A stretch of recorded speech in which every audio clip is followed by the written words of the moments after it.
네, 여러분들 반갑습니다. 테넥스 미디어의 트레이더 송입니다. 금리 인하가 선반영이 되면서 상승이 나오고 있습니다. 하지만 여기서 한 번 더 갈지 아니면 조정이 다시 시작일지 정확하게 제가 전략적으로 말씀드리겠고, 이번 주 중요한 날은 목요일입니다. 굉장히 중요하고 변동성이 무조건 있을 건데 어떤 이유에서인지 말씀드리면서 영상 끝까지 시청 바랍니다. 자, 제가 지난 영상에서 올리면 빼고 올리면 빼고 이런 것들을 반복을 하면서 개미를 타지 못하게 하기 위한 전략이다. 하지만 이 저점을 높이는 게 심상치 않다. 이대로 상승이 나올 수도 있다. 라고 제가 말씀드렸었죠. 기억하시는 분들 있을 겁니다. 다행히 채널 상단을 이렇게 뚫어주면서 65K를 정확하게 찍었습니다. 찍고 지금 이렇게 쌍봉이 만들어졌잖아요. 보통 쌍봉이 만들어졌을 때는 충분히 이렇게 눌릴 가능성이 있습니다. 그래서 어디까지 눌릴 수 있냐? 제가 텔레그램에도 말씀드렸듯이 이런 추세선이 지금 굉장히 유효한데 이 구간까지는 한번 찍어줄 수 있다. 이때가 타점 자리가 되겠죠. 하지만 여기서 롱타점은 좀 짧게 드셔야 됩니다. 절반 익절을 이런 구간에서 하던지 힘이 약할 시 추가적인 하락이 나올 수도 있기 때문입니다. 자, 왜 이 추세선이 중요하냐면 청산 히트맵을 봤을 때 이 롱충이들의 청산 물량이 가득 쌓여 있는 곳이 딱 63.2K 정도 됩니다. 자, 63.2K는 지금 딱 이 구간이거든요. 그래서 충분히 반등이 나오더라도 이런 구간을 한번 찍을 가능성이 굉장히 높다. 이렇게 판단이 들기 때문에 상승이 나오고 이 구간을 뚫지 못한다면 이런 구간이 쇼타점이 됩니다. 높은 확률로 이렇게 갈 가능성이 좀 높다고 보고, 자, 두 번째로 이 추세선은 자, 1시간봉으로 봤을 때 지금 이 하락 추세선에 이 100일선과 굉장히 흡사해집니다. 그래서 100일선이 어떻게 갈지는 모르겠지만 이렇게 흐른다면 이 100일선 아래를 터치를 하고 반등이 나오겠죠. 그래서 이 추세선이 굉장히 지금은 의미 있는 추세선이 될 것이고 분명히 여기서 반등이 나올 겁니다. 그때 여러분들이 짧게 드시고 또 관망하면 안전하게 매매를 할 수 있겠죠. 자, 그리고 여기서 상승이 더 나올지 눌릴지에 대한 것은 더 지켜봐야겠지만 한 번 더 상승이 나와줄 거라고 보고 있습니다. 왜냐하면 파동의 끝에서 저점을 찍고 여기서부터 1, 2, 3파가 진행이 현재 되었고 4파가 눌린 뒤에 5파가 한 번 더 이런 66.5K 부근이나 아니면 이런 69K까지도 충분히 가능성이 있겠다. 이렇게 생각이 듭니다. 그러면 1, 2, 3, 4, 5가 완성이 되고 눌릴 수 있다는 거죠. 이런 전략이 첫 번째가 있고 이게 이제 교과서적인 전략입니다. 그래서 이런 자리들이 눌렸을 때 여러분들이 짧게 반등을 먹고 다시 리테스트를 한번 한다면 이런 곳에서 이 5파를 먹을 수 있게 되는 거죠. 참고하시면 되겠고, 자, 두 번째는 그렇지 않다면 크게 한 번 더 눌릴 가능성이 있습니다. 어디까지? 이 22년도부터 올라왔던 강력한 추세선까지는 충분히 눌릴 수 있습니다. 그리고 나면 재차 다시 이 69K를 향해서 가겠죠. 여기서는 충분히 저항을 맞을 수 있는 자리거든요. 그래서 첫 번째로 이 추세선이 중요하고 이게 뚫린다면 이 구간까지는 충분히 열려있다. 이렇게 생각이 듭니다. 그러면 전략이 나왔죠. 여기서 짧게 반등 먹고 리테스트 한다면 매수해서 이 오파동을 크게 먹고 리테스트를 하지 않고 아래로 뚫린다면 관망했다가 숏으로 전략을 봐도 되고 아니면 기다렸다가 충분히 이런 자리까지 눌렸을 때 이 채널의 하단 부분이 굉장히 또 의미가 있었잖아요.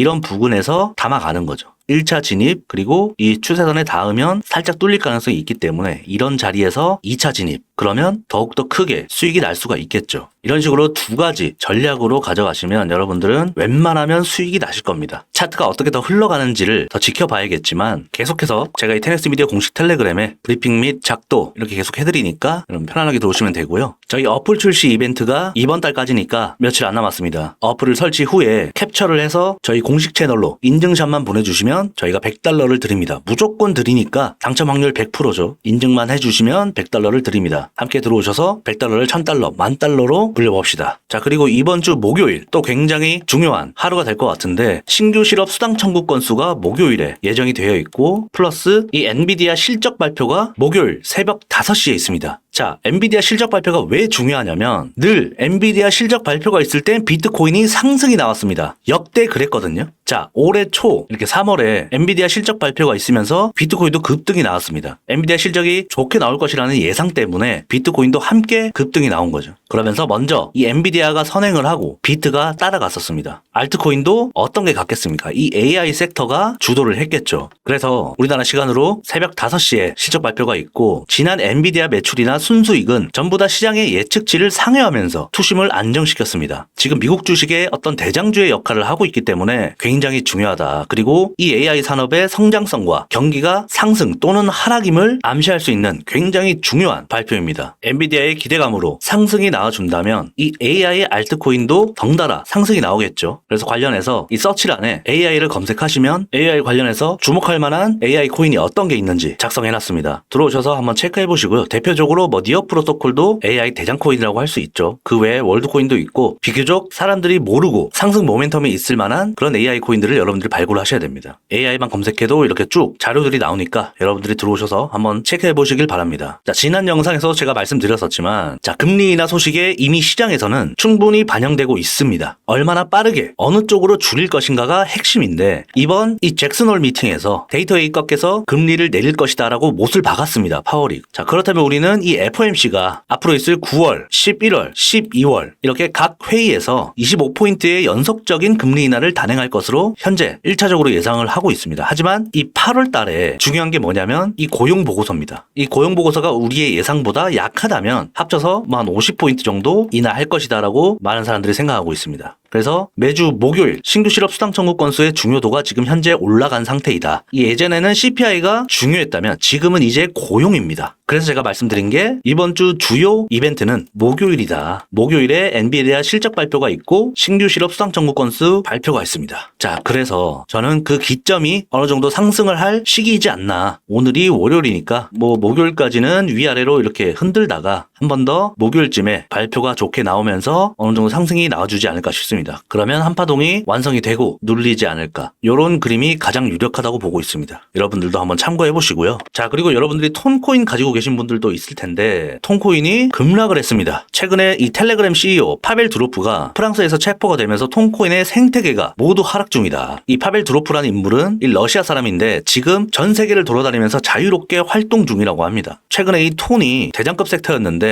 이 생태계가 무너지면서 알트코인이 박살이 났습니다. 그러니까 이게 알트코인이 이런 부분들이 굉장히 무서운 거예요. 뭐 이더리움까지는 괜찮지만 그 나머지는 이런 것들을 조심해야 된다. 아무리 대장 코인이라고 해도 이런 변수가 있기 때문에 알트코인이 좀 위험하죠. 그래서 안전하게 여러분들이 비트코인에만 매매를 하시거나 알트코인은 아직까지 멀은 것 같습니다. 알트코인이 움직이려면 신고가를 갱신해야 올 것이라고 판단이 들기 때문에 그래도 저는 이 11월 안에는 비트코인이 좀 좋은 모습을 보여주지 않을까 이렇게 생각이 들고 이 안에서는 당분간은 좀 놀지 않을까 이렇게 생각이 듭니다. 그래서 지금은 알트코인 물려있다고 해서 계속 물려있는 상태로 있다 보면 지칩니다. 그 안에 여러분들이 뭐 선물 매매를 통해서 이 시장의 흐름을 좀 파악하고 분위기를 읽는 연습을 좀 하시면 인사이트에도 굉장히 도움됩니다. 알아서 공부하게 되거든요. 그래서 소액으로라도 이 선물 시장에 참여해서 경험해 보시기 바랍니다. 여러분들도 다 할 수 있거든요. 이런 식으로 저는 투명하게 공개를 해드리잖아요. 이때 저는 숏을 잡아서 이 고점을 살짝 뚫길래 바로 손절을 쳐버렸습니다. 그리고 이 안에서는 매매를 하는 구간이 아니기 때문에 현재는 무포지션인 상태고 이런 식으로 제가 다 공개를 해드리니까 여러분들도 할 수 있습니다. 제가 텔레그램 소통방을 하나 만들었거든요. 제가 이렇게 뭐 일방향 소통이 아닌 양방향 소통할 수 있게 소통방을 만들었습니다. 그래서 거기서는 좀 더 자유롭게 여러분들과 의견도 공유하고 관점 공유도 더 많이 할 예정이니까 필요하신 분들은 저희 공식 채널에다가 소통방이라고 남겨주시면 입장을 또 도와드리겠습니다. 이 어려운 시장에 버티기만 하면 되지만 그래도 이런 구간들에서 수익을 충분히 낼 수 있기 때문에 도전해보시기 바랍니다. 그것뿐만 아니라 편안하게 소통을 할 수 있기 때문에 얼마든지 이 채널로 소통방이라고 문의 남겨주시면 되겠습니다. 어쨌든 비트코인은 여기서 상승이 더 나오고 눌리던 아니면 삼각 수렴을 만들던 결국에는 상방이다 이렇게 보고 있습니다. 그러면 뭐겠어요? 자리를 주냐 안 주냐 이 차이겠죠. 삼각수렴을 만들면 충분히 상승이 가능할 수 있습니다. 그렇지 않고 떨어진다면 마지막 매수 기회다. 이 자리를 못 잡았다 하더라도 여러분들이 이런 구간에서 잡으면 되니까 너무 걱정 안 하셔도 됩니다. 왜냐하면 코로나 때도 비슷했거든요. 이때가 코로나 때인데 이 쌍바닥이 짧게 한 3일 뒤에 바로 나오면서 상승이 나아졌다. 하지만 여기서 삼각수렴을 통해서 지지받는 것을 보고 이때 들어가면 되니까 지금이랑 비교해보면 지금은 이 쌍바닥이 나왔다고 하기에는 조금 애매합니다. 그래서 이런 식으로 수렴을 한다면 재차 상승할 가능성이 있고 이게 뚫려서 내려온다면 이런 구간이 또 한 번의 찐 공포감이 형성이 되겠죠. 여러분들은 이때 다 담으시면 됩니다. 어쨌든 여러 가지 변수들이나 전략 같은 거 오늘 좀 총망라해서 말씀드렸으니까 여러분들 꼭 참고해보시고요. 소통방 입장 원하시는 분들은 들어오시면 되겠습니다. 네, 오늘 영상 여기까지 하겠습니다. 도움이 되셨다면 구독, 좋아요, 댓글, 공유까지 부탁드리고요. 양질의 영상으로 다시 찾아오겠습니다. 테넥스 미디어의 트레이더 송이었습니다.